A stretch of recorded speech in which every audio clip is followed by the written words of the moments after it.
আজকে বেগম লক্ষণ সেনের পালিয়ে যাওয়ার 40 দিন। হাসিনা আসলে বেগম লক্ষণ সেন দেশ থেকে পালিয়ে ওনার মালিকের দরবারে চলে গেছেন। তো সেই হিসাবে আসলে একটা 40 পালন করাটা যেতে পারে, এটা একটা ভালো উদ্যোগ।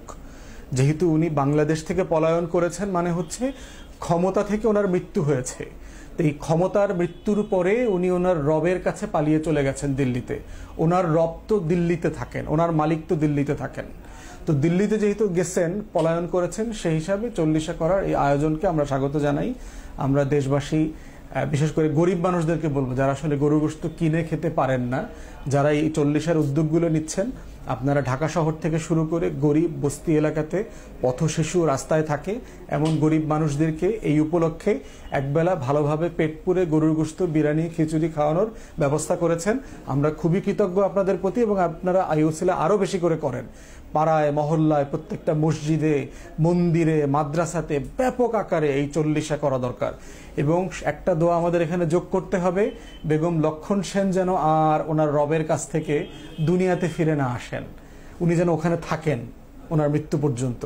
আর দ্বিতীয়ত, আর কোনো লক্ষণ সেনের জন্ম যেন বাংলাদেশে না হয়। এই ধরনের স্বৈরাচার হিটলার, যাকে দিনে দুপুরে এক কাপড়ে দেশ থেকে পালায়া যাইতে হয়, এই দোয়া আমাদের করা দরকার। আল্লাহ তাআলা যেন এই জাতিকে একজন ভালো শাসক দেয়, যিনি ন্যায় বিচারক, যিনি ন্যায্যতার ভিত্তিতে শাসন করবেন, যিনি সমাজে ইনসাফ কায়েম করবেন, যিনি মানুষের ভালোবাসা নিয়ে বেঁচে থাকবেন মৃত্যু পর্যন্ত। এমন শাসক যেন আমরা পাই। এই 40 উপলক্ষে আমাদের এটাই হলো সবচেয়ে বড় দোয়া। করে আসলে তো আবার চট করে চলে যাইতে হবে। এখন চট করে উনি দিল্লি থেকে তো পশ্চিমবাংলায় চলে আসতে পারেন, চট করে উনি দিল্লি থেকে আসাম আসতে পারবেন, চট করে দিল্লি থেকে ত্রিপুরা আসতে পারবেন। জানায় টানায় আমাদেরকে যদি বাংলাদেশে আসতে চান, কোনো সমস্যা নাই। ইতিমধ্যে আপনারা দেখেছেন যে আন্তর্জাতিক মানবতা বিরোধী অপরাধের যে ট্রাইব্যুনাল আছে, সেখানে চিফ প্রসিকিউশন টিম অলরেডি সরকার অ্যাপয়েন্ট করেছে। জাতিসংঘের তদন্ত কমিটি গত আগামী কয়েকদিনের মধ্যে ঢাকাতে আসবেন। উনি যদি চট করে চলে আসেন, তাহলে এটা আমাদের জন্য খুবই ভালো হবে যে আমরা চট করে ওনাকে গ্রেফতার করিয়ে সরাসরি বিচারের মুখোমুখি করতে পারবো। কারণ ওনার বিরুদ্ধে অলরেডি কয়েকশো মামলা হয়ে গেছে, ফৌজদারি মামলা। গত 16 বছরের প্রত্যেকটা গুম, খুন, গণহত্যা, মানবতা বিরোধী অপরাধ, হেন কোনো অপরাধ নাই, এবং বিলিয়নস অফ ডলার পাচার। আপনারা দেখেছেন আমেরিকা থেকে শুরু করে সকল জাতীয় গণমাধ্যম প্রকাশ করেছে যে রূপপুর পারমাণবিক প্ল্যান্ট থেকে শেখ হাসিনা, তার ছেলে, মেয়ে, বোন, ভাগনা, ভাগ্নি সবাই মিলে $5 বিলিয়ন উপরে চুরি করছে এক প্রজেক্টে।